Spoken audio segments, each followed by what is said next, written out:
Pressa! Pressa, senhor! I'm coming! Yeah, just as fast as I damn well can. Não tem tempo! Now, in here. His face. What happened to his face? Formigas. Ants. Wasps. Carrapato. Long time in the jungle. Can you hear me, man? My name is Challenger. I'm a scientist. I'm going to help you. Challenger.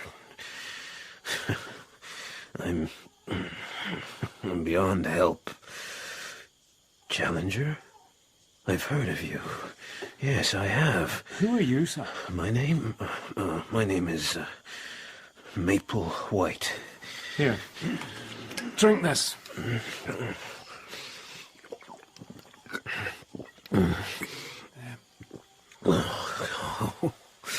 God bless you. I came here with James Culver. A pair of damn fools we were. They got him. Jim. The brutes. Who got Jim? Who were these brutes? Oh, that clicking. Ah! You came here to explore? No, I'm an artist. We came for the landscapes, the fauna, but no proper equipment for the jungle. Such amateurs. Oh, dear. We'd heard stories, but what we found, Challenger... Oh, it's so bright in here, the light. What did you find? They kept me prisoner, but I was too cunning for them. I found a way out from the plateau. They chased me, but I closed the door behind me. What did you see on the plateau? In the knapsack, Challenger. Oh, my gosh. The air in this place is sparkling. Oh, dear. Oh, dear. Wish I could paint it. This is what you saw? Tell me, Maple White. Recorded it all. Map. There's a map, too. Guarded. Great. Great what? No, I've got you, man. Just hang on. Just tell me what you can. Greatest thing in the world. Oh, so much light.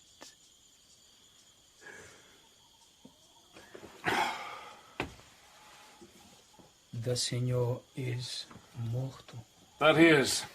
God rest his inquiring soul. I want an Igara, 2 good oarsmen, and 2 bearers. Men I can rely on. Men who can keep their mouths shut. Mouth shut? Silencio. A journey of 3 days. We start at dawn.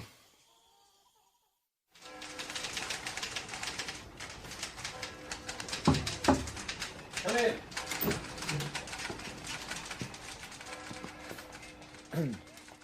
You sent for me, Mr. Beaumont? So I did, Mr. Malone, so I did. Sit down. I'm curious about you. In what way, sir? You are a competent reporter, even though a novice. And you have a knack of establishing relations with strangers quickly. A sort of magnetism. People open up to you. You're very kind. But most striking of all, you seem positively anxious to lose your life. Well, your report on the explosion in the Welsh mine, first class.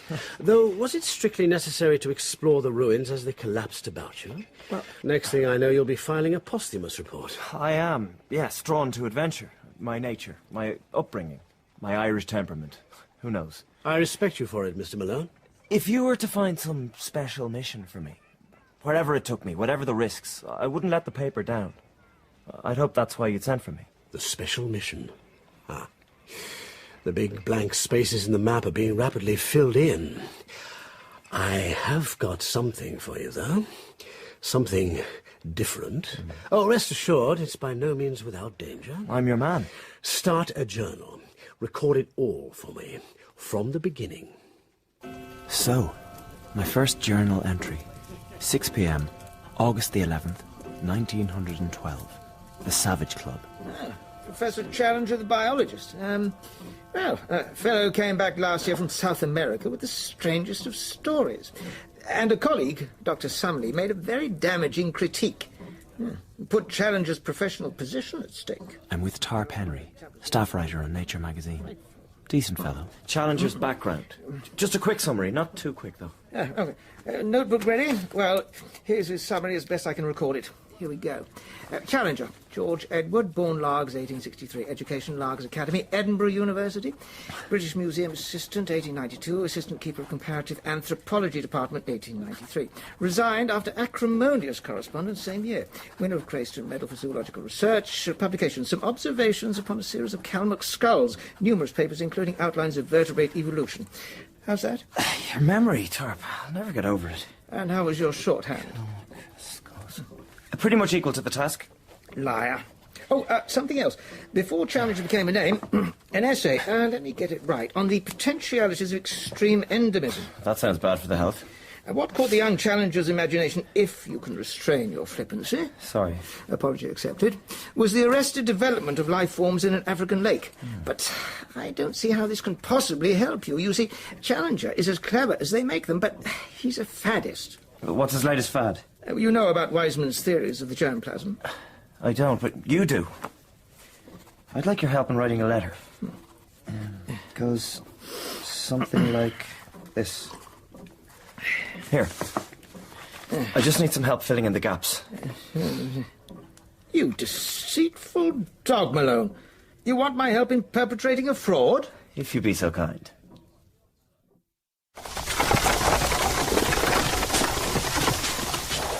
August the 15th, 3 p.m. exactly, as specified. 28 Enmore Park Gardens. It's just an interview. Why do I feel as if it's scrummed down and the match depends on me? A taciturn servant shows me into a substantial house. He tells me to wait in the corridor, and I drip there for a while. A door to the side opens, and here is a bright, vivacious, dark-eyed lady, small in build, more French than English in her type. Your coat, please. You need to dry yourself. No, very kind, but no. You have come to see Challenger? I sent him a letter, and he responded. Mr. Malone, yes. You have met him before? Never in life. Are you going to ask him about South America? Yes. I see. I must give you some warnings in advance. When you enter his study, make sure you can always reach the door. You may need to depart swiftly. Also, on the right-hand side of that door is a bell push. Use it and I will come to your aid. But The Amazon changed the professor. People didn't believe him, yet he is the most honest man in the world. Do him at least the courtesy of pretending to believe him. Remember the bell. Even at his worst, I can usually control him. So Edith. Edith. I don't quite understand. Are you his, nurse? His keeper? Ah, Mr. Malone. I have a more, how do you say, testing job than that. I have the honor of being Professor George Edward Challenger's wife. So, the door at the end of the corridor. Take care. Mr. Edward Malone. Professor Challenger. It's his size which takes one's breath away. His body is built like an ape. Mr. Malone, I have the impression that you're examining me like a specimen. I'm more used to the reverse of that relationship. I was intrigued by your letter. You questioned a statement of mine, namely, I protest strongly against the dogmatic assertion that each separate id is a microcosm possessed of an historical architecture elaborated slowly through the series of generations. I questioned it in a spirit of respect, sir. Speak up, sir! Speak from the chest! And indeed from the brain, if you can combine the two. Tell me, you realize the germplasm is different from the parthenogenetic egg? Of course. And telegony is still sub judice. Why, surely. Mm-hmm. And what does that prove? Shall I tell you? Oh, please do. The last two things I said are gibberish. It proves that you are a damned imposter. A crawling journalist who is as lacking in science as in honest reporting. Did you think you could deceive me with your walnut of a brain? Hey, look, now, I mean... I'm going to pick you up, carry you down the corridor and throw you down the steps. Oh, and don't bother about the bell. God bless Edith, but I disabled it some days ago. Give me one reason why I shouldn't. I did try and deceive you, and I was foolish. Those two statements are given. You grant interviews only rarely. Please desist from telling me things I already know. But I wanted to give an honest report of your South American journey. A mocking misrepresentation, like the others. Why should I need your help? Dr. Summerlee, a bureaucrat, a manipulator of committees, scarcely a scientist at all. My lord. Any final words to say to me before I eject you? Gaff! 2 words only.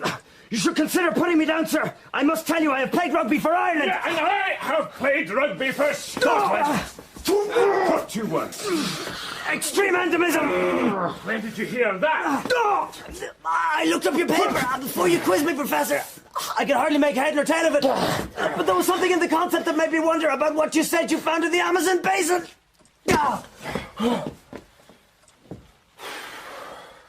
Thank you. Lake Tanganyika. I was a young man when I went there. It's a static environment. Where extreme endemism thrives. Endemism, meaning in the original Greek. Native, local to the specific place. You bother to find out. It's a nearly dead, stagnant body of water that comes to life only when the rainy season arrives. The lake, unrefreshed by external change, is host to tiny organisms and small creatures that exist there and nowhere else in the world, and have done so for a very long time. Evolution has passed these species by, as if they were preserved in aspic. A populist way of putting it, but not one that sacrifices accuracy to vividness, I'll concede you that. Evolution has passed them by. Mr. Malone, you have redeeming qualities. I'm going to put you to a test. Try me, sir. Please treat this sketchbook with the greatest care.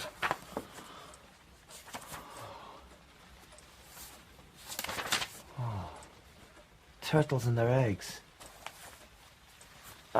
And a creature like a pig. But not quite a pig. Beautifully detailed drawings.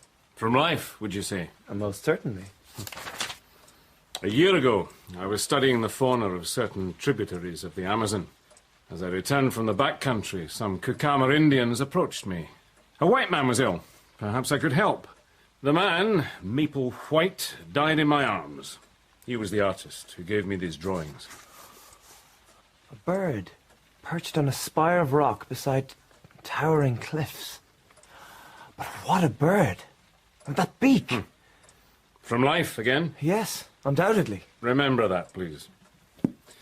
I journeyed to the cliffs, and I shot a specimen of the self-same bird. Well, I say bird, but let's come back to that. There was a boat accident on the return journey, and this is all that remains. A wing? But it's at least 4 feet long. It's just a part of it. And what's that sort of leathery membrane hanging off it? Is this from a pelican? No, I can see from your face that it isn't. An unusual form of scientific deduction, Mr. Malone. But in this case, valid. Lancaster. Extinct Animals. The authoritative work on this subject. Here. Look at this plate. Compare Lancaster's image of the bird to Maple White's. Oh, but the resemblance is exact. Not a bird, though. Look back at Maple White's drawing. Look at the jaw. Look, man! Oh, the teeth are very striking. Good. But of course, birds don't have teeth. They don't. This isn't a bird. It's a pterodactyl. A flying lizard of the Jurassic period. Professor. Back to the sketchbook. Last page. What do you see? What a creature. Head like a fowl. Body like a bloated lizard. Spiked tail. Beside it, a tiny human figure. A pygmy challenger. No. Full-sized man. But he's a fiction. Apart from anything else, no man could have stood in front of that brute of a Stegosaurus and lived. Maple White put the man into his drawing for scale, to show the relative sizes. A Stegosaurus? Drawn from life? Well, I don't see how anyone could imagine this or make it up. But The vastly high cliffs form a plateau, where... Yes, Mr. Malone, follow the thought through. Your instincts are good. like the lake, the ordinary laws of nature have been suspended. Creatures survive which would otherwise disappear. Maple White ascended that plateau, but I did not have the resources to follow him. But these discoveries are huge. How could such things be not known about? Try and understand the Amazon, Mr. Malone. 50,000 miles of waterway running through a forest the size of all Europe. Bigger. You and I could be as far away from each other as Scotland is from Constantinople. And yet each of us would be standing in the same forest. This isn't just a remote country. It is another world within our world, where anything is possible. Do you begin to believe me? I do. Of course. I would want to see more with my own eyes. But this is so very different from the wild rumours that have surrounded your expedition. Well, I have not always been my own best advocate. What a story. Yes. But I must ask you to write nothing about our discussion today. I do have something you can write about. Tonight, at the University of London, a special meeting, an extraordinary convocation, some such nonsense. Come to it. See academia in full frenzy. Write about that, young Malone. I shall, Professor. Professor? Aye. We'll see how likely I am to retain that title at the end of the evening. Come, goodness me, come to order, please. Good. Malone, there you are. Still on the Challenger trail? He didn't throw you into the street then? Yes, you didn't mention that possibility to me. If people would be so kind, we really must settle down. Here comes Challenger. No respect for punctuality. Yes, here I am. As Vice-Chancellor Meldrum says, can we all settle down and move things along as swiftly as may be to some purposeful conclusion? Settle down now, please, everybody! Thank you, Professor. So kind. Just who do you think you are, Challenger? Just what sort of a peanut-brained question is that, sir? Vice-Chancellor, reports that I have made about my Amazonian expedition, exaggerated and distorted by the press, have brought shame upon the university in which I am proud to teach. Shame? Strong word. Goodness me, very strong word. Shame indeed. Shame on you, Challenger. Thank you, sir. What a thing it is when close cousins marry. Shame. A word much used by Dr. Summerlee, who predictably I see here. Good evening. No scientific committee would be complete without Dr. Summerlee. Would that Dr. Summerlee had more time to participate in science itself, but Dr. Summerlee is ever busy elsewhere. That's enough, Challenger. A young woman stands, no more than 25 years old, slim, straight of back, with an authority and a fierceness, and a face. Those grey-green eyes. A man could drown in those eyes. I think I must redraft this. Dr. Diana Summerlee, you look surprised. Diana, the huntress. Vice-Chancellor, always a pleasure. In this awkward business, one could not ask for a better adjudicator. How kind, Doctor. When you two are done with pleasure and kindness, I'd like to revert to science. The trouble is, Professor Challenger, your science lacks proof. Extinct animals alive in the Amazon basin. An extraordinary claim. But your evidence, questionable, hazy, and your refusal to give a latitude and longitude. I, too, would like to revert to science. Goodness me, there must be a way forward, a sort of, I don't know, putting things to the test. That's the scientific way, isn't it? It is, Vice-Chancellor, well remembered. Here is what I propose. A journey to the place I have described, to end once and for all the doubt that hangs over what I saw. You would need an official observer from the university. Of course. This is to be a far more organised trip than my own hasty foray a year ago. I will need help. Someone more experienced than I in this area of the Amazon.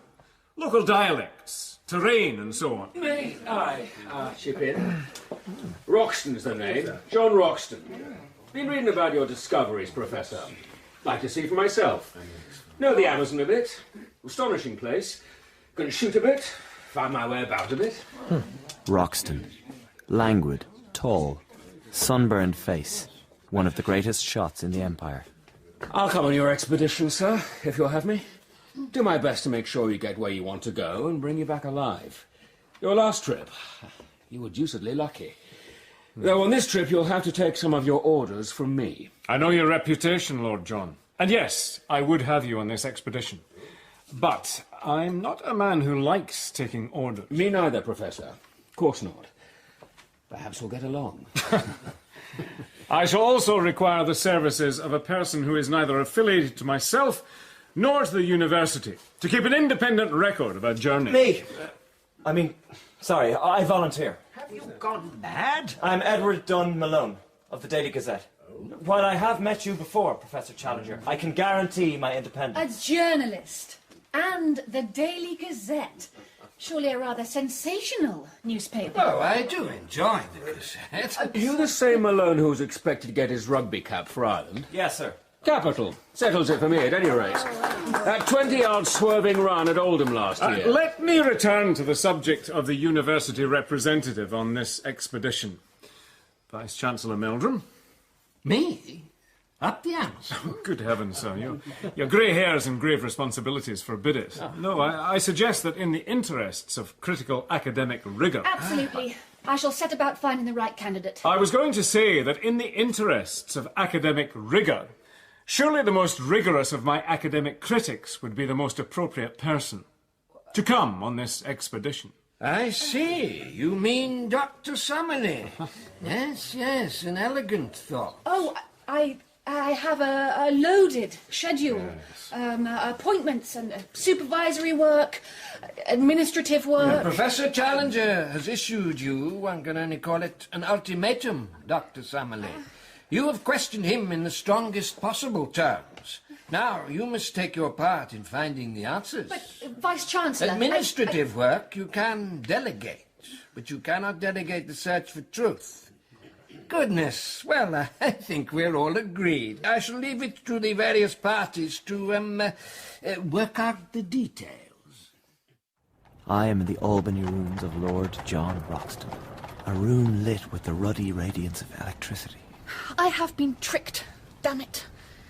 I seem to have been rather rushed into things. I'm not normally impetuous, but there is something compelling about Challenger. Is he joining us? He'll appear when and if it suits him. Now, I am a seasoned traveller. But how well prepared are you, Mr. Malone, Dr. Summerlee, for this expedition? Lord John, perhaps you think, because I'm a woman, and a woman without experience of jungles, African or Amazonian, that I am inadequate to what lies ahead. Brandy's all round, I think. A well-rounded 1865. While I did, in fact, happen to notice that you were a woman, Dr. Summerlee, I did not for a moment think that made you any the less competent than Challenger or Malone. The fact of the matter is simple. Rather a wonderful, smoky aftertaste, think you'd agree. My point is, man and woman alike, you're both equally incompetent. Equality of the sexes, eh? That's coming at it a little strong, sir. Can you shoot, Malone? At school, I fired off a good few rounds in the reserves. Oh, Lord. I never thought it essential for a career in journalism. In South America, you'll be like a bee without a sting. I can shoot, Roxton. You can? One of my uncles had an estate in Scotland. When the season came, we culled the deer. Your gun? Bland 577 Axide. See the white rhino head on the wall? With a rather supercilious look. Shot him with a Bland, something in common, eh? Sometimes one of my uncle's deer, aged and frail, had to be shot for the overall well-being of the herd. As opposed to being shot for decoration, not quite the same thing. Perhaps we should turn ourselves to the practicalities of the voyage. A voyage of some comfort. For a booth-liner is a luxurious form of travel indeed. Steady. Though how Roxton has prevailed upon the captain to allow us the use of one of the smaller lower decks for our own purposes, I do not know. Breathe out. And as the breath leaves your lungs, squeeze. Better, Malone, but you're still letting the muzzle lift. Perhaps a smaller caliber might suit Miss Malone. Good thought. I suppose, yes, you could try my Express Nitro. Now. Much better. Yes, that's the gun for you. I feel far more confident. May I take this? If you don't mind, I'll find you another. I have one in my stores. We can break it in tomorrow. Of course. Malone! I need you! Some details he wants me to add. My journal. My daily slog. Scribble, scribble, scribble, eh, Mr. Malone? May I ask, I wondered, this rifle, is it personal to you, Lord John? It's merely the one I use the most. A tool, as a knife is to a chef. I can't help noticing the notches on it. Some sort of tally. Of animals shot? Something like that. Enough shooting, though, yes. Enough shooting for one day. You have something on your mind, Lord John. I do, Dr. Summerlee. We'll make port soon, Manaus. Tell me, do you care for the opera? Good heavens. Yes, I do, but... You'll see. Surprise. My treat. The city of Manaus. We are in the Amazonas Opera House.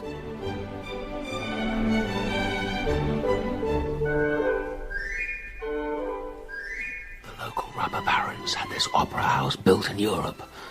Marble from Italy, fabrics from France, wood from Brazil, but sent back to England for carving, shipped back again. But the cost... Oh, you would not believe the money to be made from rubber. Sorry, who on earth is the fellow in the feathers?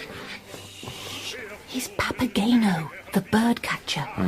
Try and drop your voice. So this is opera. I see. I shall stick to the music hall.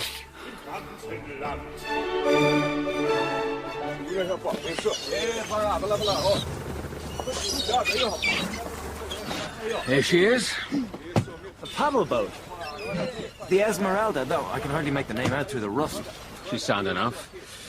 Bearers are loading our stores. We'll move to smaller boats when we reach a tributary. The tributary whose location Challenger so pig-headedly guards. And here comes my head man with a manifest. It's not Ignacio. Where's Ignacio? Senor Lord John Roxton. Yeah, that's me. Ignacio's in a fever. He begs your forgiveness. He has asked me to lead your journey in his place. I am Gomez. It would be an honor to serve you.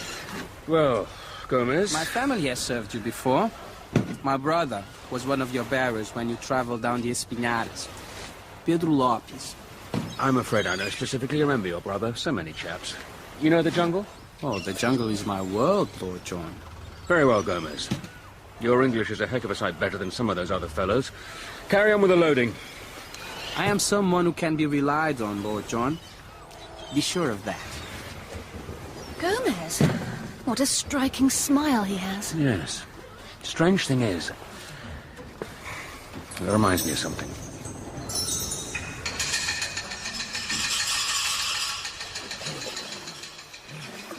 Two canoes, with canopies. Challenger in one, Summerlee in the other. Sensible arrangement. Why have the Indians slowed their paddling? Look at the water, young fellow. The river is running faster, and ahead of us, white smoke. It's not smoke. Spray. Brace yourself. The canoes shoot forward. For a dizzy moment, we are in midair. Then we hit the water again, and we are through. Quite something, Lord. Quite something!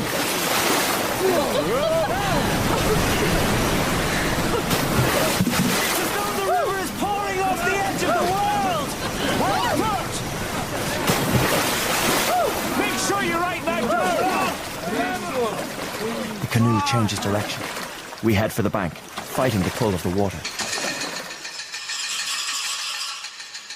Our Indians carry the canoes. Soon we will rejoin the river. But for now, the Amazonian jungle.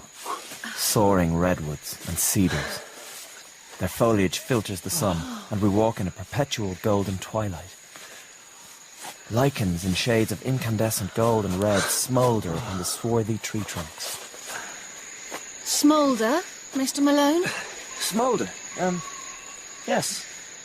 That is the right word, or the one that seems best to me. I'm trying to bring this place to life. For people who can't be here with us, who can't see this. So, how do you see this place? The trees, the light. It's like being in a cathedral. But that's fanciful. No, a most apt comparison. Look over there, peeping out into the, if you like, nave. Cebus capucinus. Capuchin monkeys. They're capuchins, and they have white faces, but surely a subspecies, a vivacious variant. Look at the paws, the stance. These are textbook capuchins. No. The textbook is telling you what to see. You've forgotten how to use your eyes. Cebus capucinus, it's quite clear. The only thing that's clear, Dr. Summerlee, is that you should start observing what is, in fact, in front of you. Fermez. Fermez. Champagne Charlie is my name. Champagne drinking is my game. You see them, Summerlee? The macaws? Yes. Oh, I suppose you're going to tell me they're not macaws. Not at all. Really? It was your identification of the scarlet ibis earlier today that I was going to call into question. Challenger! Do you hear that? Malone? Roxton? Pause. I've heard that once before. War drums. Yes, senor. War drums. White Indians. They watch us every mile of the way. Kill us if they can. Watch us? How can they watch us, Gomez? Those Indians know. Tem o jeito deles. They talk to drum talk to each other. Kill us if they can. I have one word to say back to those gentlemen. If. Resume rowing. Rapido.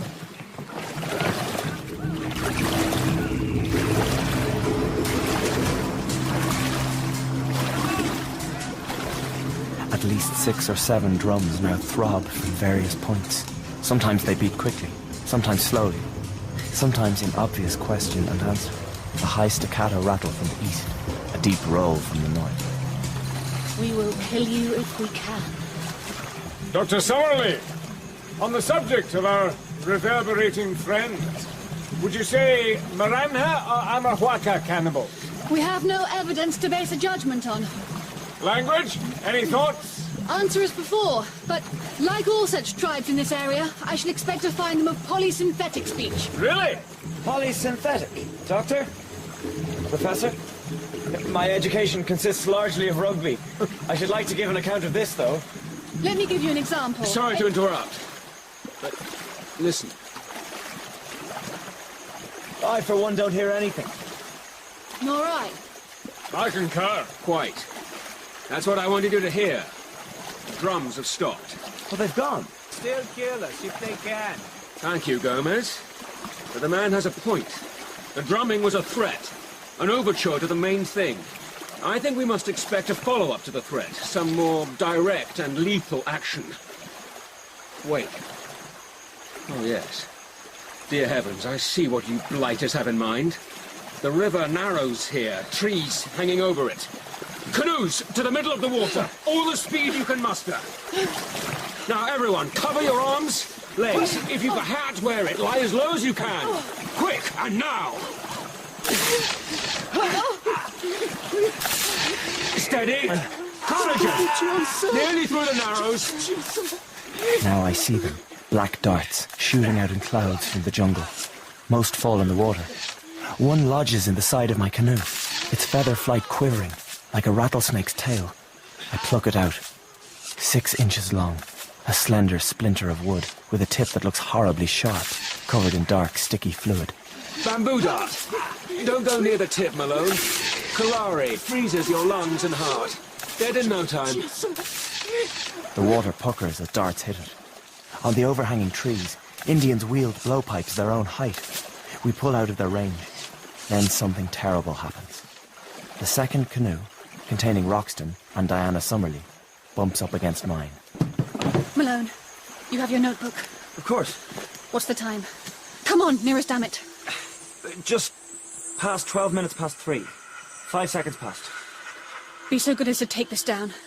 The dart entered the subject's left ankle at 12 minutes past 3. The penetration was shallow, and the dart was removed almost instantly, thus reducing the intake of curare into the bloodstream.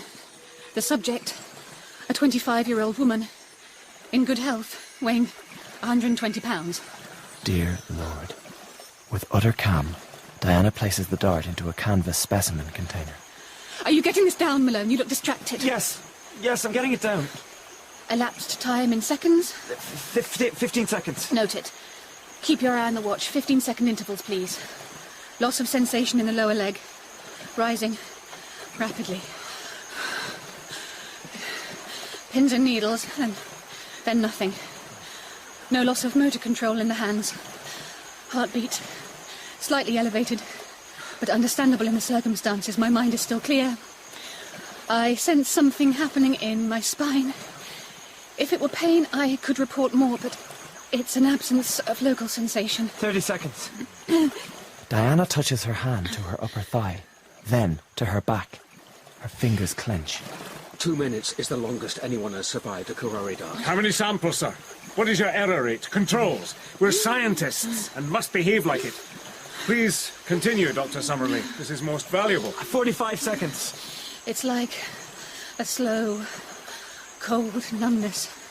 No, correct that it's not cold because I can't feel it, so how can it be cold? Around my waist. It's as though everything below my middle is fading away. There must be something we can do. You can record this accurately, Mr. Malone. That's what you can do. 1 minute. The curare is taking me over. Half of me is gone. Most strange. I'm being erased like writing on a blackboard. And my mind, what a buzz and bustle of images and thoughts. Dr. Summerlee, concentrate. Can you give me some information about your heart? 1 minute, 15 seconds. My heart. Oh, I have never been in love. No, it was the operation of the ventricles I had in mind. Roxton has his hand to Diana's wrist. Her pulse is slowing, hardly there. Diana Summerlee, listen to me. Look at me. Keep your eyes open. Listen to me. Look at me. Keep your eyes open. 1 minute, 30 seconds. Hard to breathe. Hard to think. I asked for information about your heart, and I want it now. Come along, Dr. Summerlee. Sorry. Yes, my heart. Arrhythmia. It's fluttering like a sick bird in my chest. 1 minute, 45 seconds. Speaking of birds, I utterly question your identification of the scarlet ibis. That's too difficult. Can't you just let me be? No, I cannot. Tell me about the scarlet ibis. Its full name, please. Latin. You're good at that sort of rather useless sort of thing, aren't you? 2 minutes. I can see mist. I'm not sure if I can still speak. Diana Summerlee's eyes start to close. The name of the ibis, Dr. Summerlee.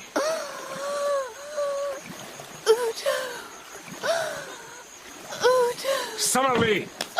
Challenger, you can't! Pay attention! Dr. Summerlee. Name of the bird, please.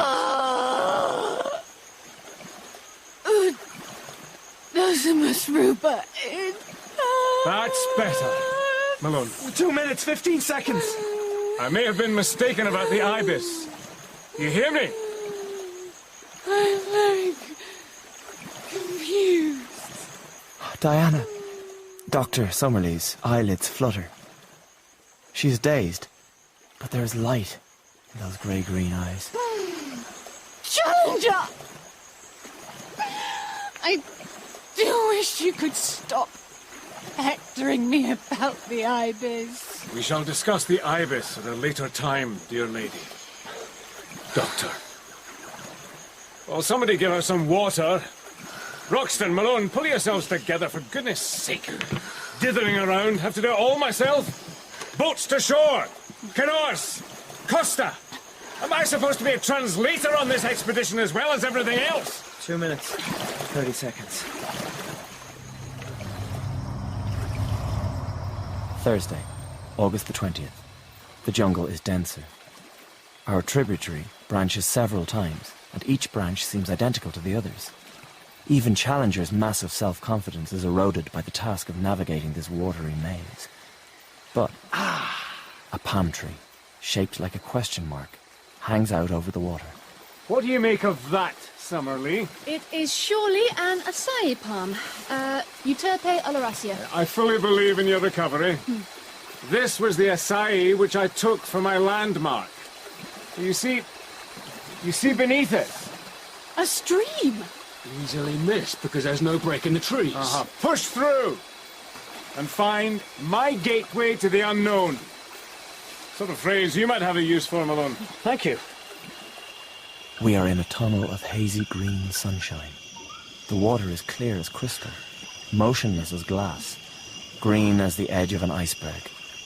One can hardly tell as one looks ahead where the distant green water ends and the distant green archway begins. Fish aplenty. Look, a stork. Heron? Ah, yes. Ibis. No larger animals, and not the slightest indication of man. No Indian here. Too much afraid. Kurupuri. Kurupuri, the devilish spirit of the woods. The poor beggars think there is something fearsome over this way and avoid it. Wildly superstitious. That said, they may have cause of a point. Superstition. You're right, Lord John. Ignorance, yes? What a thing! Now, what species is that? The towering cliffs of the plateau, as I saw in Maple White's sketchbook. 1,000 feet high. What do you think?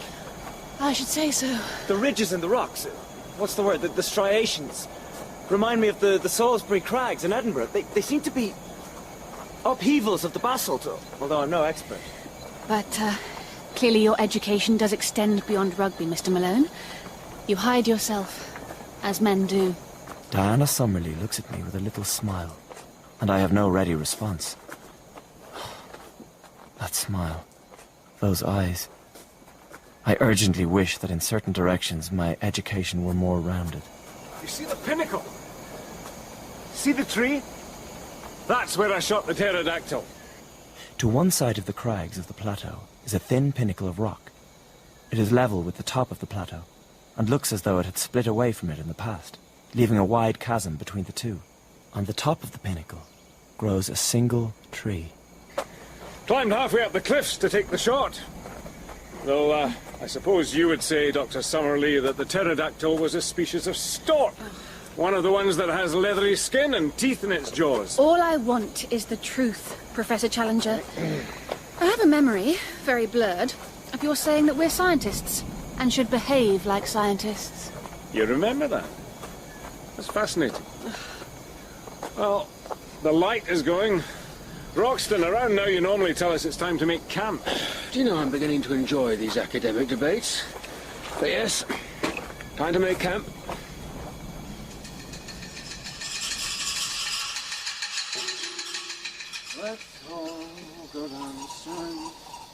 The ground at the foot of the cliff is rocky and broken, the going slow and difficult. Mid-afternoon, our fortune changes. Come with me and see what we can find. Over here!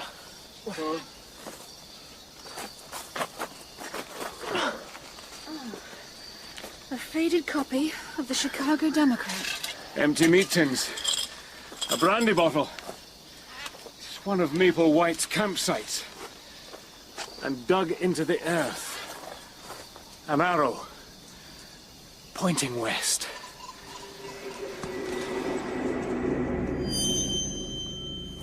A mile further on, the cliff face bends inwards, forming a bay. Growing there A considerable patch of high bamboo with strong, sharp tops. Like so many spears pointing up. Look up there, at the edge of the plateau. That huge rock jutting out into space like a beak. I don't like this place. I can see something in the depths of the bamboo. Machetes, gentlemen.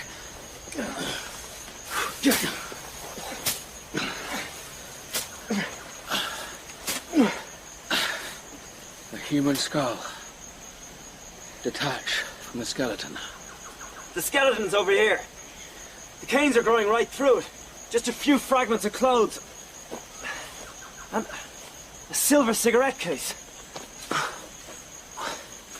With JC engraved upon it. What's that? The silver is hardly tarnished, so this poor devil met his fate recently. Yet there's no flesh on the bones. Animals and insects, Mr. Malone. But who is JC? Maplewhite had a companion. James Culver. This must be Culver. He must have fallen from the cliff top. And here. Did these people fall too? Over here, Malone. Oh, carpet of bones. Human bones. Out, my companions. Out. Into the light. 5 more miles, and another sign. An arrow, chiseled out of the rock, pointing to a narrow fissure in the cliff. This is just a dead end. The rock is too straight and smooth for an ascent. Senor, wait. Look to the side. The mouth of a cave. Perfect.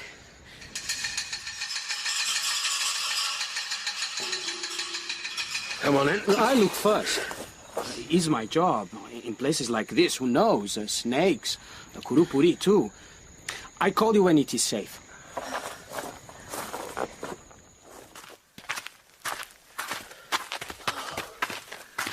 Rubble.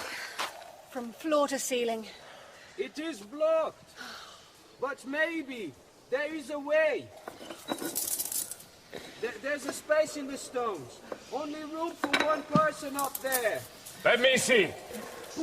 Have a care, man. Yes. All I need to do is enlarge the gap. I don't think that's a good idea. What's that, Gomez? When you're older and more experienced, Dr. Summerlee, you'll more readily recognize a good idea when you see one. Challenger, come back down, now. I have the distinct feeling the ceiling is about to fall in. Will you be so kind? Run like hell!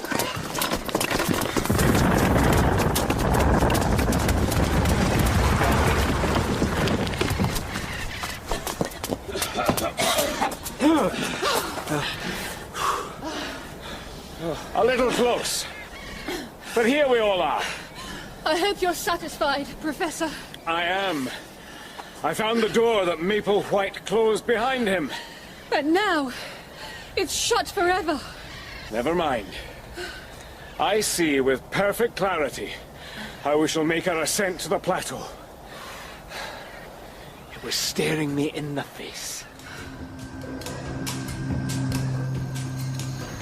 Roast suckling pig. Oh, what a glorious smell. I couldn't keep away. A duty. Bagged him in the scrub. Like a pig, yes, but not quite. Rum-looking customer, in fact. Give the spit another turn, if you would. I was thinking about what happened in the cave.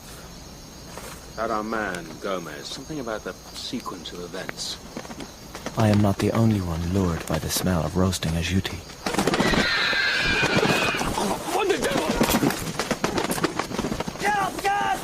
It swoops out of the night, wings so vast they flap over us like a canopy.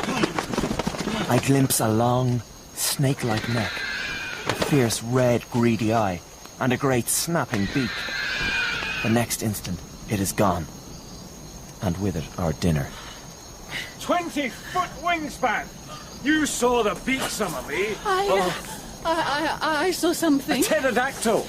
A pterodactyl, Summerlee! You, Malone, are independent witness. What did you see? Wings. A long neck. Yes. But I cannot adjudicate in this. Coward. Tomorrow, we resolve these differences.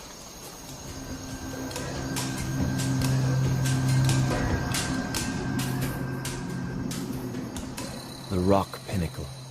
That it could be climbed, we had Challenger's assurance. Yet a great abyss lay between it and the plateau. We can never get across. I will show you how. Just needed a little thinking about.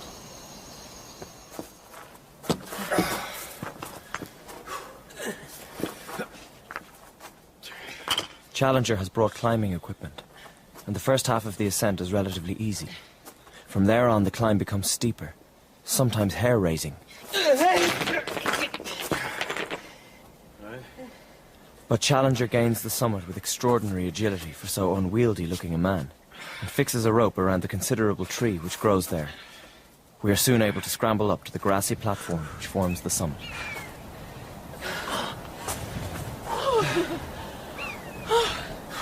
It was an exhilarating climb, wasn't it? At certain points, exceedingly so.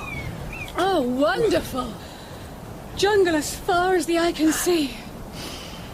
And for 1,000 miles beyond that, oh, civilization has disappeared, drowned in a sea of green. Over here, Mr. Malone. I join Challenger and Roxton, who are standing at the base of the tree. You see the plateau? Full 40 feet away. It might as well be a mile. Now look at the tree. Oh, 50, 60 feet high. Yes! You worked it out, young Malone. Clever devil, old Challenger. And so I am set the task of cutting the tree, under the very specific directions of Challenger. The tree buries its upper branches in the bushes of the plateau, while the main severed body of it slides to the very edge of our pinnacle. But no, it stops.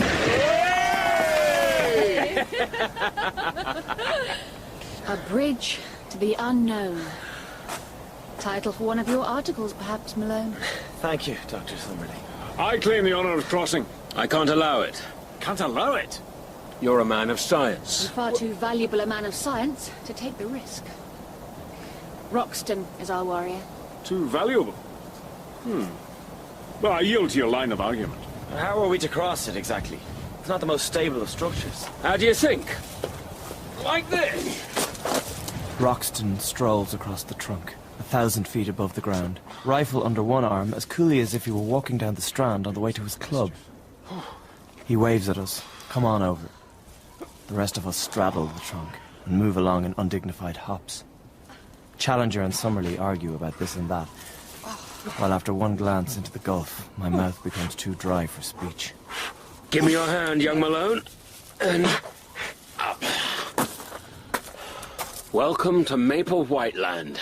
At last. Joy to you, Challenger. My companions make a preliminary foray, a short distance into the brushwood. See how marked the difference in vegetation is. And did you ever see a lichen resembling this? In all the books I've studied, Professor, I have to confess, I have not. See, that's what I mean about books. Roxton, over here! The bridge is gone. What happened? Lord John Roxton. Here I am, Gomez. What an honor that you remember my name. So difficult to remember all the names of. What would you say, you Indian chaps? É privilégio trabalhar para você. What a joy to send you to this long death. Far better than an accident in a cave. You are trapped now. And you will die there. I have done you no wrong. Remember Pedro Locke? Pedro. You did not remember his name. He was my brother. You shot him 3 years ago on the Putumayo River. I have waited and waited. And now I avenge his memory. The smile, now I remember. Your brother's smile. The Putumayo River. But there is another truth. Your brother, Gomez. I did shoot him. But surely you must know why. Oh, you killed so many! Roxton? Gomez bows gravely to us, his smile fixed and maniacal. He slides down the rope from the pinnacle, down to where our tree bridge lies far below. And Roxton's nitro seems to move of its own volition, faster than a snake, homing in on Gomez. No. I do really rather think not. Gomez continues his descent. We look about us. Obvious thought. Is there a tree here that is high enough to make another bridge? Nothing within 100 yards. Gomez is right. We are as trapped as if we had been deposited on the moon. I shall continue this journal, but whether anyone will know of our fate, I do not know. Come, come, my friends. No despondency. It was impossible to get up here. Yet we are up here. Impossible to descend? Surely not. Things will seem different in the morning. As I rouse myself at dawn, my eyes fall upon a most singular phenomenon. The right leg of my trousers has slipped up, exposing a few inches of skin above my sock. On this there rests... what is it? A large, purplish grape. I lean forward to pick it off, and to my horror, it bursts between my finger and thumb, squirting blood in every direction. Most interesting. A blood tick of quite unusually large size. As yet, I believe, unclassified. Let us name it Ixodes malona. The very small inconvenience of being bitten, my young friend, cannot, I am sure, weigh with you against the glorious privilege of having your name inscribed in the annals of zoology. Pity you had to crush it, Malone. Filthy thing. But no doubt we can secure another specimen. No doubt at all, Challenger. One has just disappeared behind your shirt collar. God, help me off with these! God. Our first foray into the unknown. Thick forest, far darker than the Amazon jungle. These trees. I've never seen them before. Nor I, Mr. Malone. Well, only in fossil form. These are conifera and cycadaceous plants which have long passed away in our world. By long, you mean... 60 million years. A minute later, the stream widens, and the ground becomes boggy. Heavens. What? The trail of the father of all birds. A three-toed track in the mud. And what of this? Like a five-fingered human hand. I've seen it before, in the Wealden clay fossils.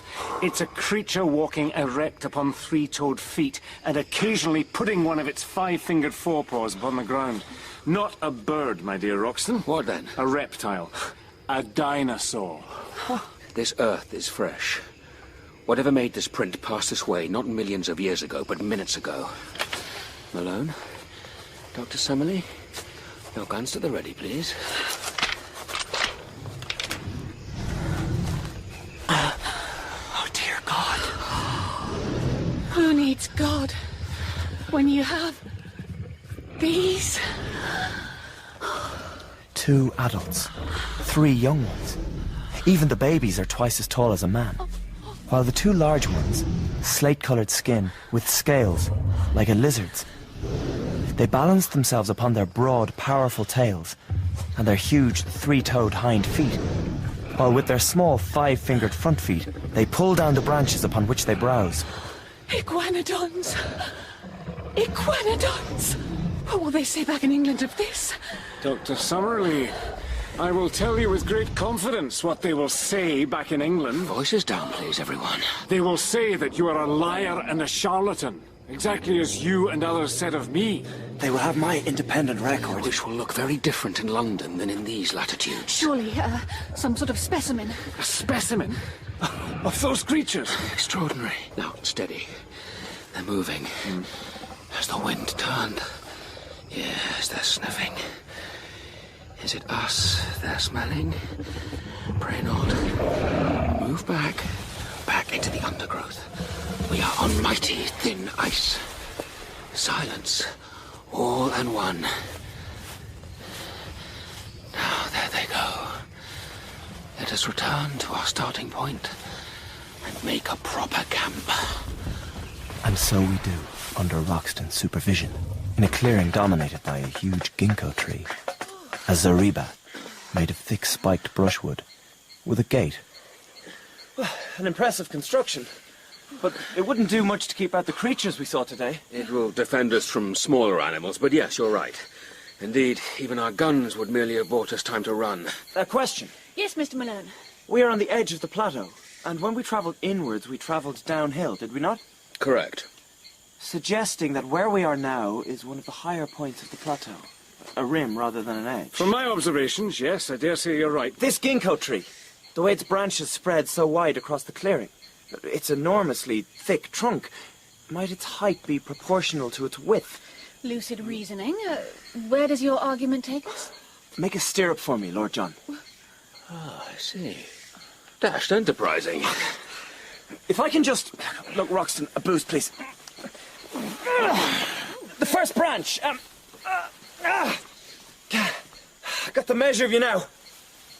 Surely there's every chance that the top of this tree, growing from an elevated position, could be like a watchtower, with views commanding the whole plateau. Capital! Always knew Malone had a brain to him, eh, Dr. Summerlee? You bring out the best in him, Challenger. Oh, you think so? Up I go. The voices of my companions start to fade. The tree is enormous. I'm lost in its dark greenery. Upwards, ever upwards. When will I break into the light? Can you see anything yet? If I can just get myself... I use a creeper to help me. Some sort of obstruction above me. It's moving. What? Nearly, but not quite. I have my balance. I must record this without a second's delay. Face, nearly but not quite human. It burst out at me from the leaves. And there it goes. Not quite a man, but not wholly an ape. You reached the top of the tree. I did. This sketch you made. Extraordinary. The nose flattened, the lower jaw projecting. Thick orange hair, beetling eyebrows, dark, malign eyes. Steady, Mr. Malone. Eyes are just eyes. Sacks of jelly. Dark, yes, but malign or kindly, for that matter. No, that's quite unscientific. You're nitpicking, Dr. Summerlee. Young Malone here has found a whole new race of... Ape men. That's what it was, an ape man. Not ape men, please. From what you have said, and the place we find ourselves upon, hominids. A member of our human family which was once diverse, but of which only Homo sapiens remains. Riches. This plateau is a naturalist's gold mine, so to speak. And what did you find at the top? The plateau is shaped like a shallow funnel, all the sides sloping down to a considerable lake in the centre. 10 miles in circumference, perhaps. Signs of life in the lake, creatures, though I could not see them in any detail. Ah, yes. Signs of life. Creatures. Well done, Malone. On the far side of the lake, basalt cliffs, and in them a series of dark holes. The mouths of caves, I think. Caves? Well, perhaps one of those caves was Maple White's way out. Yes, Lord John, but we have so much to explore, so much to learn. Dr. Summerlee, I perceive some sort of thought has passed through your brain. A hitherto unknown group of hominids. I see the scientific importance, but our resources are so limited, our situation so precarious. Living hominids. Living. That's the point. You're not just adding an addendum to a textbook. You would be rewriting the textbook. It would be your textbook. Something that might hold a certain interest for you? Time to build the fire. My discoveries up the ginkgo tree have excited me, and sleep seems to be impossible. The various sounds of the night, they too keep me aroused. How gratifying that I've made an impression on my companions. The full moon lights up our camp. Lord John, wrapped up in a poncho, sleeps silently, something of a contrast to Professor Challenger. By the fire, Diana Summerlee is on guard, rifle on her knees, and as I study the outline of her face, carved in marble by the moonlight, so wonderfully serene, I realize this isn't serenity. She's fallen asleep. A thought comes to me. Suppose I steal softly away. Suppose I explore further. I'm back at breakfast with some record of the place. A closer view of that central lake. What a 3-column article for the paper. And so, I go out into the forest. The trees grow so thickly that I can hardly see the moonlight. Oh, this is a terrible mistake. Darkness. I never thought I was afraid of the dark. What vanity has led me to this? Panic. Growing. Can't stop it. I see it now. I'm not really a courageous man, in love with danger. But I have an overpowering fear of seeming afraid. How little we know ourselves. Can I go back to the camp? No. Pride trumps everything. Silvery bright light now. The Iguanodon glade. Blessed relief. And the moon shows me a path. At last. A gleam of water. The lake. I climb a block of stone. An excellent view across the water. On the far side, yes, those are the cave mouths I saw from the tree. But now they are discs of reddish light. The light twinkles. These are fires which surely can only have been lit by the hand of man. Below me, two creatures like large armadillos drink the river. Their long, flexible tongues shoot in and out as they lap. Then, where have I seen that ungainly shape? The arched back with triangular fringes along it. That strange bird-like head held close to the ground. The Stegosaurus. The very creature which Maple White preserved in his sketchbook. For 5 minutes, he is so close that by stretching out my hand, I could touch him. Then he lumbers away. Time to set back. What in the name of... This creature, whatever it might be, I know with a horrid, utterly instinctive certainty hunted my primeval ancestors. Just as it is now hunting me.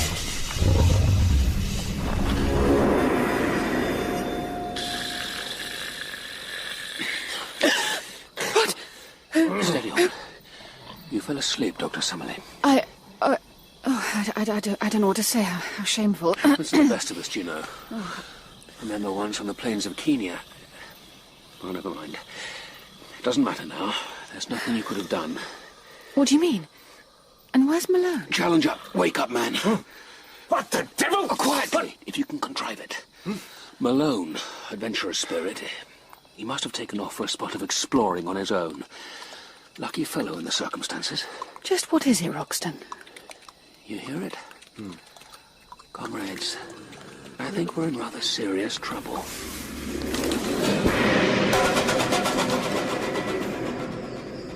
Not a sound. Not a movement. Perhaps my imagination? No. God help me. A great dark shadow disengages itself from the forest and hops out into the clear moonlight. The beast springs along in an erect position upon powerful hind legs, while its front ones are held bent in front of it. It looks straight at me, and I freeze. Surely it must see me. But no, it turns away. Then it drops forward upon its forepaws and brings its nose to the ground. It doesn't need to see me. It is smelling out my trail. My limbs ache. My chest heaves. Surely I've thrown it off. No such thing. Its head is cocked. It can see me now as well as smell me. I cannot help it. But I look behind me, perhaps to look my own death in the eye. And something impossible happens. The creature disappears, like a villain in a pantomime. The analogy is apt. For the earth opened up beneath the creature. It has fallen into a trap, I realize. I must have leapt clear over it. A pit concealed by brushwood, 15 feet deep, perhaps. I improvise a torch. And there is the creature. It has fallen onto a sharpened stake. What a stench. Rotten meat. This place is a kind of killing jar. They must cut the dead animals away to clear the stake for the next who blunders in. This place is surely the work of men, like ourselves. with sharp-edged minds that outmatch all the brute strength of the dinosaurs. I am desperate to return to the security of the camp, to my friends.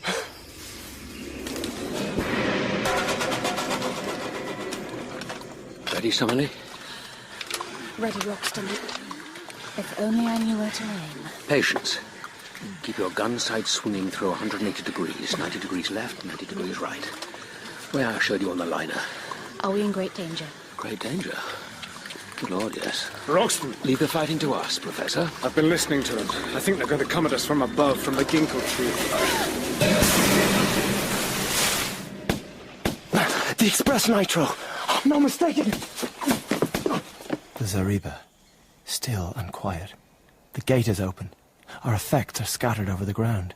Our fire is ashes, and the earth is dark with blood. Diana! Diana Summerlee! Of my companions, no sign. John Roxton!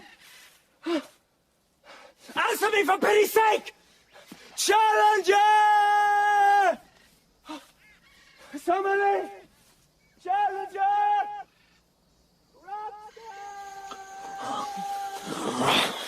Damn you, brutes! Be careful how you carry the lady. Sorry to the two of you. I wasn't fast enough. You did all any man could do. There were too many of them. They rained down. A rather impressive assault. Organisation and so forth. Good. What are the brows? Malone's description was accurate. I would call them Dryopithecus. Or Pithecanthropus. Let me think. Yes, I'm prepared to entertain that possibility. What did they have in mind for us? I'm intensely curious on that point, too. I would have expected them to simply dash our brains out on the spot. Look, we're coming out of the forest.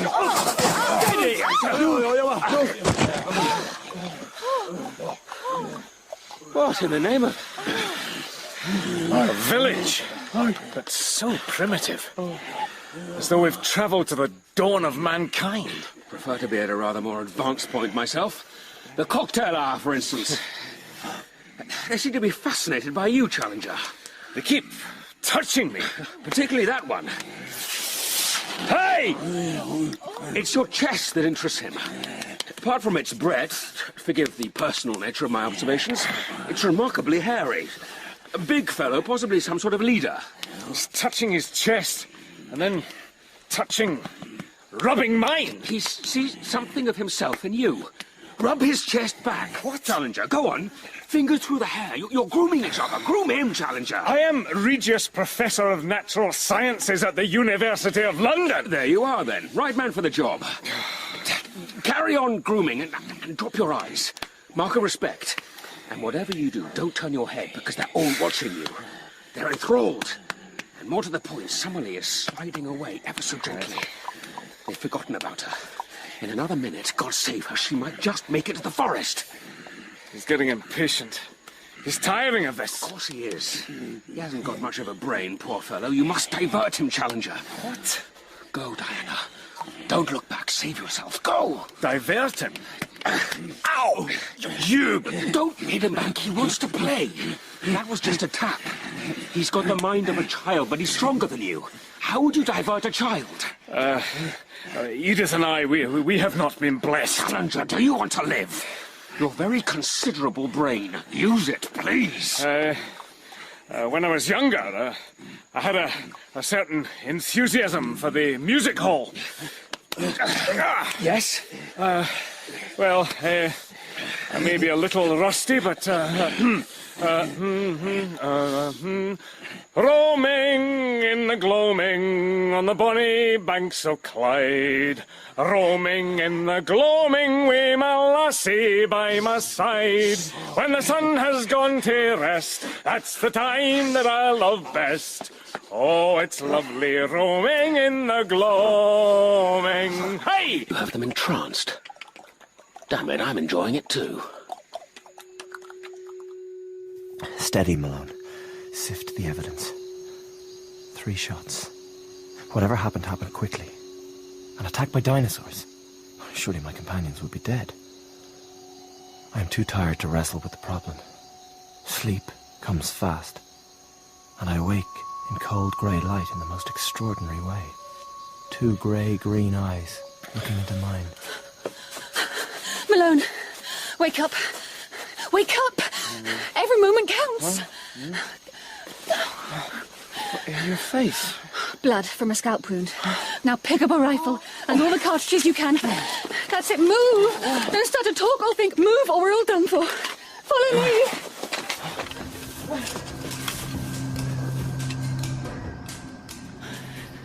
Gently. Gently. What do you see through the glasses? The dwelling places.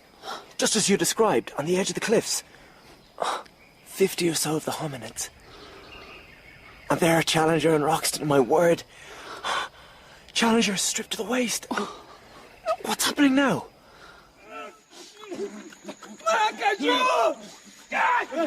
What's taking their fancy? 2 figures. Indians, like our Brazilian bearers, but how can that be so?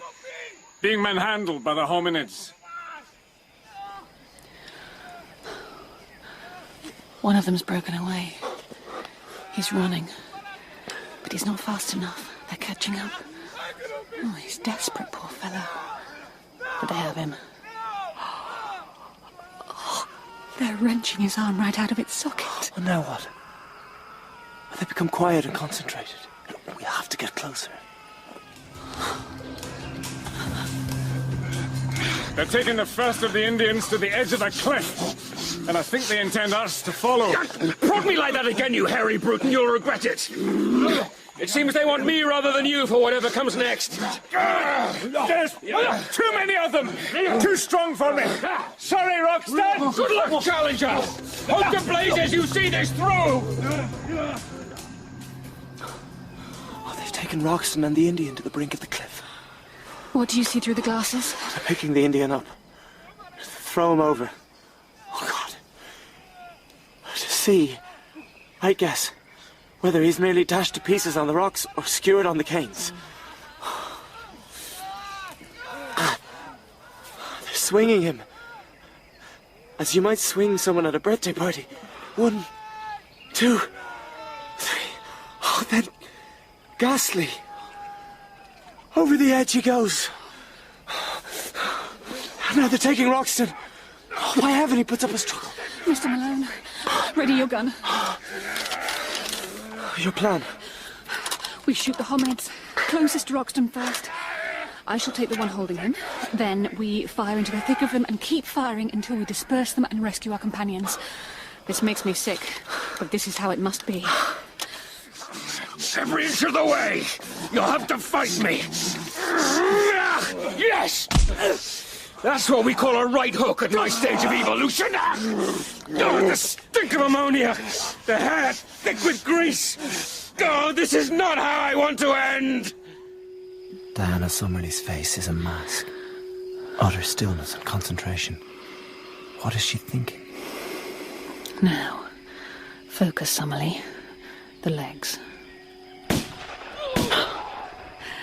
The hominid crumples. Roxton rolls free.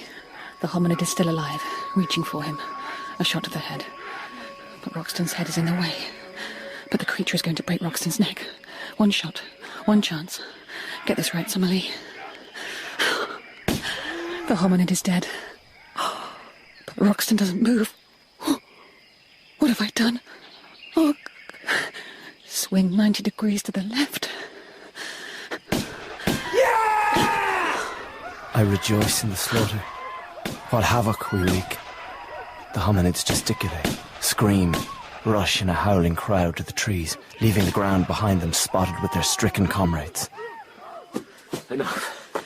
Stop. Stop. No more shooting. I expect the second of the Indians to make good his escape. But no. He looks about the scene of the massacre, and at us, with a strange, impassive dignity. Something childlike, too. Dr. Summerly. What is it? Say something. Diana Summerly. I'm John Roxton. You saved my life about 20 seconds ago. Much appreciated. Please give me the gun. We're safe now. Hellish, wasn't it? Just...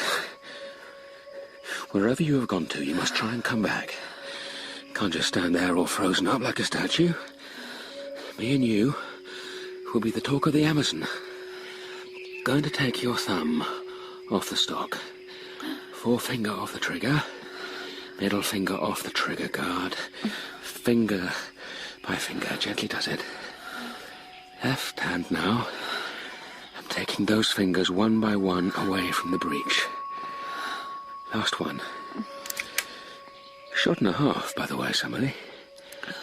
But that's enough shooting. Don't you think? Safety back on. Good. The notches on your gun. What did you do on the Putumayo River, John Roxton? Dr. Summerlee! Malone! You pulled us out of the jaws of death! A timely intervention indeed. European science is in your debt. My disappearance, I think it's fair to say, would have left an appreciable gap in modern zoological history. The music hall, too, would have suffered a loss. And Roxton, down there, in the canes, speared through. The fellow's writhing. Roxton moves so fast you would miss it if you coughed. Don't know whether I sent him to some Indian heaven, but I do know he's out of his agony. And what of this gentleman? The surviving Indian is walking towards us. Something about his bearing. There's a certain intelligence in his eyes. He doesn't seem to be alarmed by us at all. Probably never encountered civilized man before. What an opportunity. We may be able to study prototypical speech at first hand, eh, Summerlee? I shall attempt contact. Me, Challenger. I offer greetings and thank you to you all. The time had come, but you had changed the time. I thank Dr. Summerlee, my tribes. What a thing to behold. Thanks you. Challenger struggles for articulation and fails. I am Kerois. You do not understand me? We understand you perfectly, Kerois. We're just a little surprised. Your tribe, you came here from the jungle, from below? We have been here in Alto Juruá, the higher place, since our tribe's memory begun. Now, oh dear, What is it? when the brute took us, I lost something of a great price. I understand. Sorry for your friend, Kerois. His time had come. That was not what I lost. Where is my remembering book? Oh dear. Remembering book? Let's think. Kerois and his friend were seized by the hominids in the vicinity of those rather spectacular blooming bushes, whose exact nomenclature I will leave to Dr. Summerlee. Now, I would suggest, let me pursue this thought. Yes, it seems entirely possible. Keep your eyes open for a leather-bound notebook, quarto, much faded by now. How can you possibly leap to such a conclusion, Challenger? Not a leap, a deduction, Dr. Summerlee. A testable prediction. A book like this. You found it! I thank you! I thank you! How has it come to pass? And even I found it surprising at first that Kerois speaks English. Idiosyncratic, but serviceable. I mean, what's the simplest possible explanation? And this remembering book, what else could it be but... may I, Kerois? I shall be very careful. A sketchbook, just like you showed me. Stegosaurus. A flying creature I cannot identify. A giant snake. Please? Oh, yes, of course. Here it is. From one person, Kerois learned a taste for rudimentary sketching, for setting down memories in a spare sketchbook given to him by that person, who also gave him a basic grounding in the English language. Maple White. as I was about to say, Maple White. White, yes. Maple White was my teacher. But he would not stay. You? Will you be my teacher? We'll teach you whatever we can, Kerois, if you will show us your world. And you? Will you stay? We'll stay. We'll stay as long as we can. Come now, quickly. My tribe, they come. I feel it. They look for me. Please, now! Kerois leads us at a swift pace through the forest, with which he seems intimately familiar. We move downhill, towards the lake. We cross the path down which I ran in terror a night ago, now innocent in the daylight. Seems pretty quiet to me. They come. I know it. Did you see that? Well, you don't reel many of those in on the banks of the Itchen. Something on the far side, but I can't make it out. You have the glasses, Malone. Movement. Yes. Canoes. A dozen or more of them heading straight for us. The rowers rise from their seats, waving their paddles madly in the air. Then they bend to their work once more, as they fly across the water and join us. The Indians of the plateau leave their canoes and kneel upon the sand. Strange how correct are the instincts of the natural man. You have the wrong end of the cultural stick, Challenger. It's not us they're kneeling to. It's to him, Kerois. So when he talked about his tribe, he literally meant it. He's the chief. So young. See the spears and battle axes? I think they came here ready for vengeance if tragedy had befallen their young chief. And look at them. I think they still intend violence. The Indians stand. Kerois moves towards us. In the name of my father's spirit, my people say, what's the use of returning to our own dwellings? Sooner or later, we must act. Our comrades have been murdered countless times. Here we are, assembled and ready. And we have you, powerful people, to fight for us, who have the gods on their side and command thunders and lightning. Kerois' eyes drift towards our rifles. When shall we have such a chance again? You mean... Destroy the brutes for all time. Kill them? These are specimens of incalculable value. We must consider what you say, Kerois. Please give our respects to your tribe. We will speak of this in the morning. Kerois bows and goes. The plateau Indians begin to light fires and erect bivouacs. Dr. Summerlee, we can have no part in the massacre of a species. We didn't come to this place to disrupt the balance of life. I agree, but by the simple fact of coming here, that's what we've already done. I have no wish for slaughter. But Challenger, you seem positively tender-hearted towards a bunch of tough classics master, Pithecanthropi, whose idea of sport is skewering a fellow on 10 foot of bamboo. They are our family, kith and kin, like it or not. You, sir, made me see that with some force. Opinion, Malone? I've seen and done enough killing. Surely we are all in agreement. I don't think Kerois is necessarily going to accept our decision as easily as we make it. Well, now that surely is speculation. Trust me, Challenger. This is politics. In the name of my father's spirit, Kerois said. I think Kerois has inherited his position from his father, recently deceased. He's scarcely more than a boy, not just in years, but emotionally. Missing his blood father and missing his strange surrogate father, Maple White. Mooning over that sketchbook. I think you're rather harsh on the lad. Kerois' tribe, they see things more clearly than he does. They want our thunder and lightning. They see where power lies. Are we to bow to the wishes of these people? Not at all. Remember, the gods are on our side.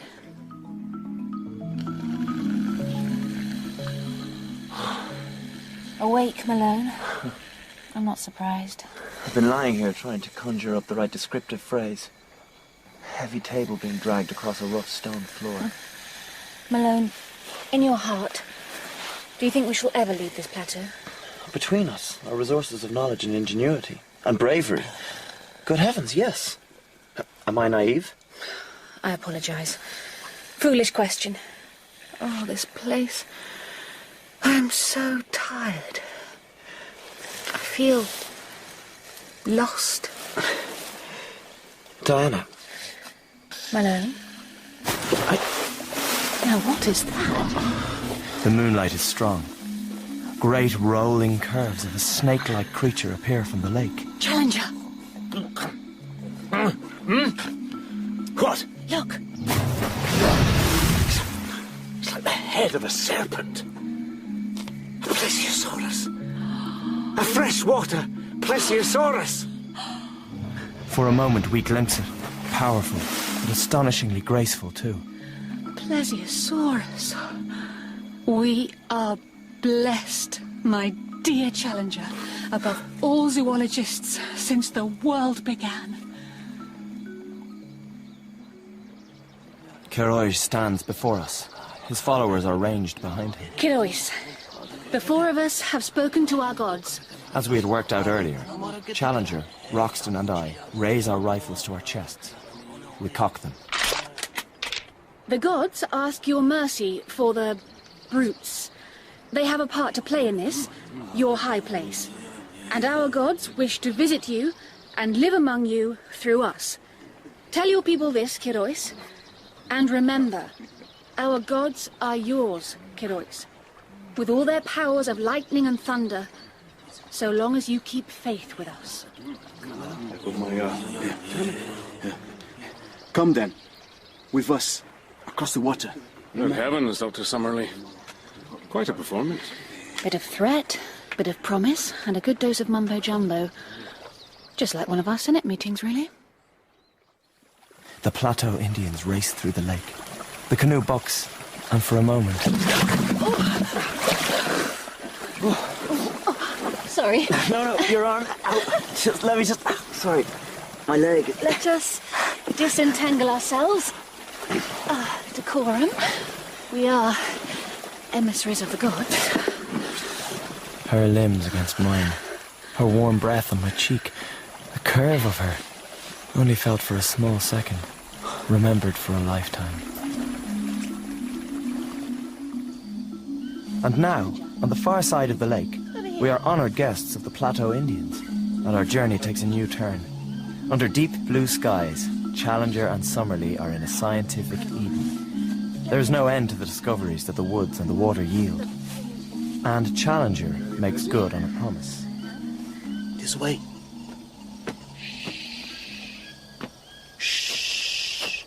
Be very quiet. You. It's your way. You make much noise. Well, I suppose that's not the first time that's been said. What is it you have for me? Slide forward. Move aside the bush. Slowly. Dear Lord. The broken shells. Oviparous, not viviparous. What a thing. Wingspan, 9 inches. Oh, those little beaks. The mother. She senses something. Yes, I rather suspect she does. An orderly retreat.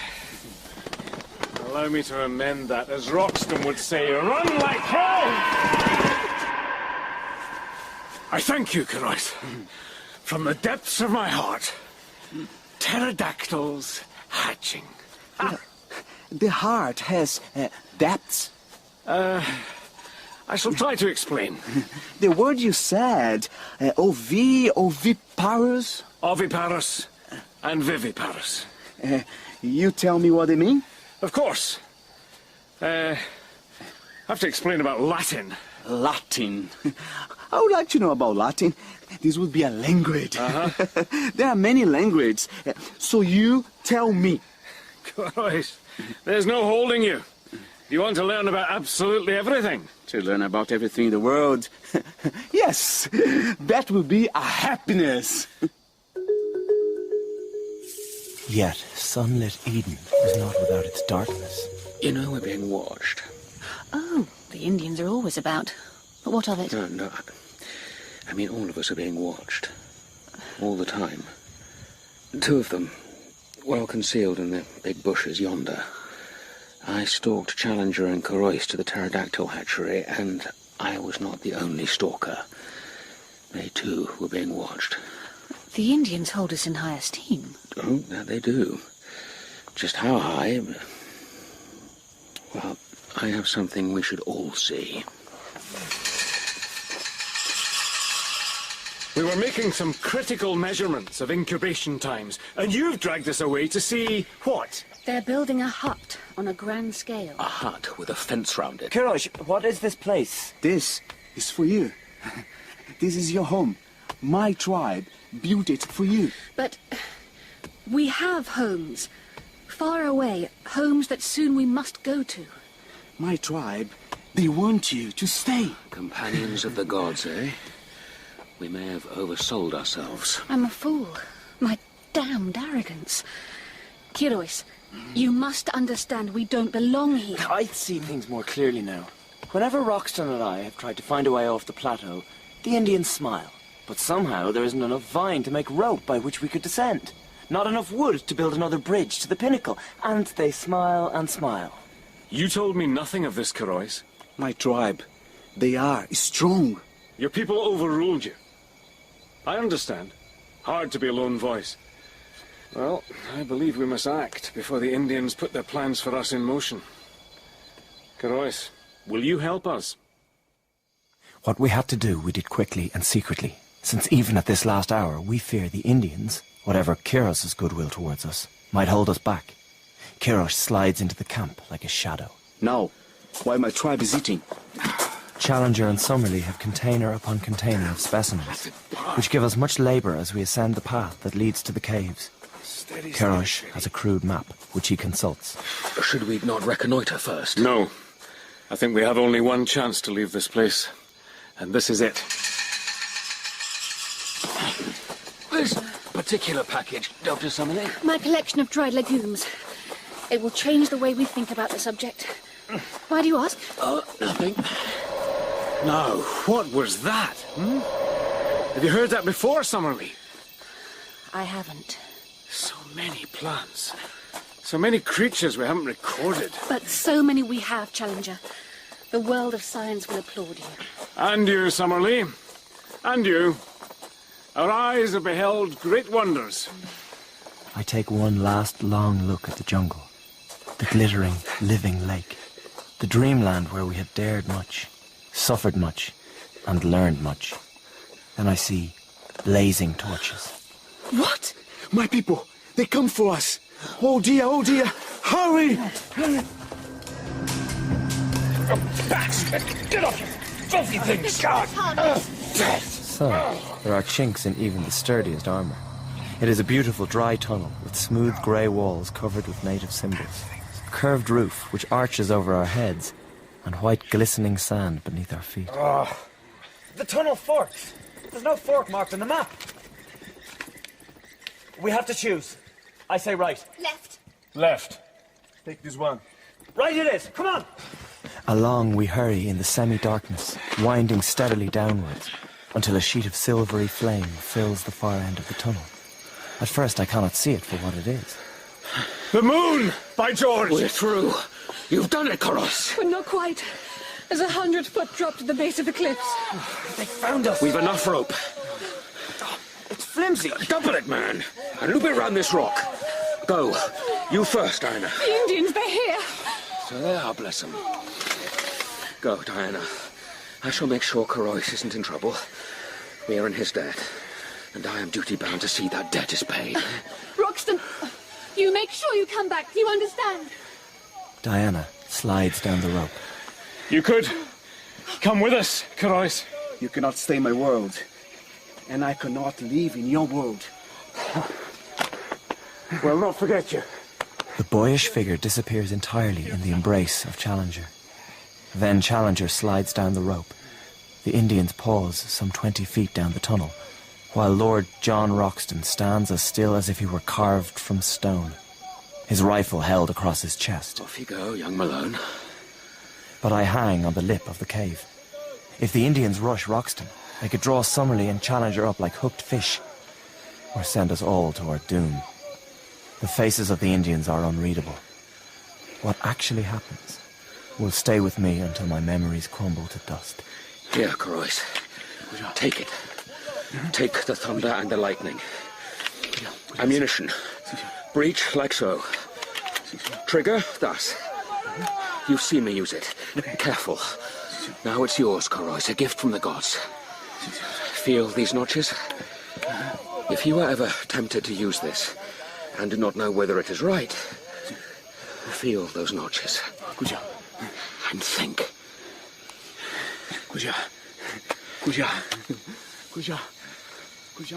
The Indians bow. Roxton bows back. Then he turns, and, without a glance behind him, heads towards me. I slide down the rope at speed. He follows. Gotcha!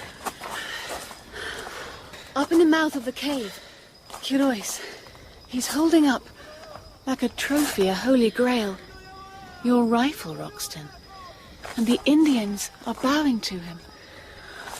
What happened up there? We said our farewells. But far more to the point, Dr. Summerlee, I had the presence of mind to keep your bundle of legumes safe. Here. Oh, much obliged, Lord John.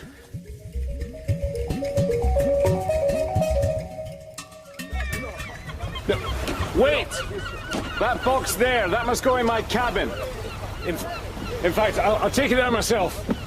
Yes. No, thank you. I didn't see you there. Such an intense look on your face. What is it? It is time, John Roxton. Time to tell me about the rifle. About the Putumayo River. Oh. The rubber trade in Brazil, I think I once told you, is horribly profitable. The Opera House, remember? All built on the most cruel exploitation of the humblest workers. Slaves, really. Tortures, burnings alive, mutilations. Go on. I took it upon myself to bring some rough justice to the perpetrators. Each of the nicks on the rifle was for someone who murdered or tortured a slave. The last one was for Pedro Lopez, the most savage of them. He was in the employ of the biggest of the rubber companies. I shot him through the right eye in the backwater of the river. Look at me, Roxton. Yours is surely not a crime beyond forgiveness. Justice, many would say, was done. But how did you come upon these men? You don't understand. At the time, I too was in the employ of that rubber company. Dear God, the shame of it. Enough. Roxton, enough. You clutched the ship's rail as though you would fall to the bottom of the ocean if you let go. I'm going to take your hand off the rail. Finger by finger. Like so. Finger by finger.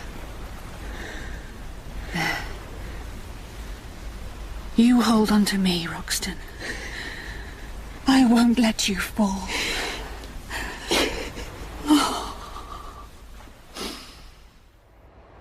Malone, good. You've not seen Summerlee, have you? We're supposed to be exchanging notes. I have, as a matter of fact. Just seen her on the upper deck. Yes, I'm sure. I'm sure she will join you in due course to exchange notes. Malone! Good evening, Challenger. Did I say something to offend a fellow? I suppose it is time to apologize, for I have practiced a number of deceptions upon you in this journal. The descriptions given of our journey to Maple White Land, while accurate in every essential, change every possible clue as to the location of that place. Names have been changed, geography too. No one, from the most careful study of what I have written, could come within 1,000 miles of our unknown land. Or come within 1,000 miles of knowing all that I have lost. Scribble, scribble, scribble, Mr. Malone. Oh, you surprised me. That little smile. It is not to be borne, but bear it I must and smile in return. Sorry. No. Let me put that another way.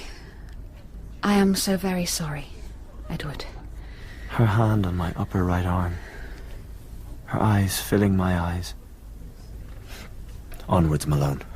Scrum down. Match depends on me. I'm put out, Dr. Summerlee. Were you by any chance reading over my shoulder? I confess I was. You were so absorbed. And those are wireless messages? Every paper, every news agency is offering huge sums of money for even the briefest account of our experiences. You're not tempted by the offers? No. I'm loyal to the Gazette, for the time being. I think, too, one day I could write a book. Perhaps a book of some seriousness that could do justice to what we found on that plateau. Our journey. It has made me think who I am, what I really want to be. Yes, Malone. It was quite a journey, wasn't it? Ladies and gentlemen, I and my companions have returned from the Amazon, and we have seen wonders. I will ask Dr. Summerlee to join me in a moment, but I don't want to show you sketches. I'm tired of the shadows on the cave wall. I want to show you what's outside the cave. I want to show you something real. From behind the lectern, Challenger picks up a wooden box. Hatched just 7 days ago. Or 60 million years ago. Whichever way you look at it. An infant pterodactyl. There. Taken from the Amazonian plateau as an egg. Hatched and reared by myself. My thanks to Lord John Roxton, who helped me seize the egg. Pleasure, my dear chap. He's a lovely specimen. There. I've been feeding him on mice. Though we'll have to move on to something bigger, won't we? Now, he's quite sprightly, but he's sprightly, as I say. The creature perches upon Challenger's wrist, as a bird of prey might. But no one in this hall has ever seen a creature like this. Yeah. Now, I shall make a few observations about Maple White Land. Please, calm yourselves. No. The pterodactyl shoots out of Challenger's grasp, circles the audience. Once. Twice. The skylight! Close the skylight! A small, ferocious face stares at the audience, and then is gone.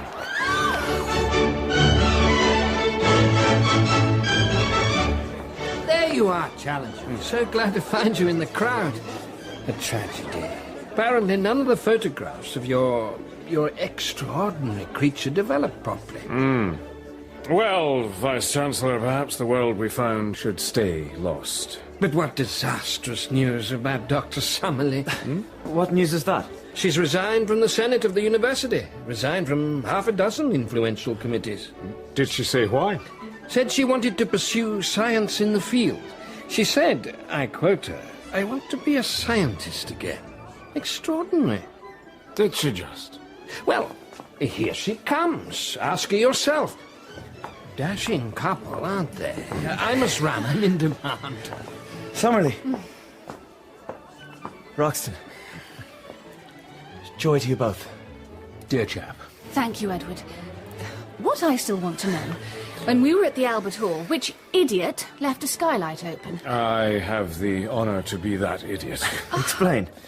Well, the thing I noted in my studies with Caroyce of the pterodactyl hatchery is an immense innate capacity in the young to locate and return to the nest, even after long journeys. So your creature is on its way back to the plateau? You can do better than that, Malone. Let me think, its nest. It was born in your home. It's returned to Enmore Park Gardens, where our adventure began. What a thing. You see, while I wanted to prove the truth of what we found, I wanted to conceal it, too. A creature like my pterodactyl, people would want to turn it into a funfair exhibit. I should like you to read over my initial notes, Summerlee. Give me your comments. You have some reservation? No, Not at all. My pleasure. Good. That reminds me. A thought came to me a moment ago, Malone. A title for your book. Yes? The Lost World. Has a certain ring to it. Will you paint us kindly in your book? I shall do my best to paint all of us accurately. Faults as well as strengths. Oh dear. Kindly too. Even in places with love.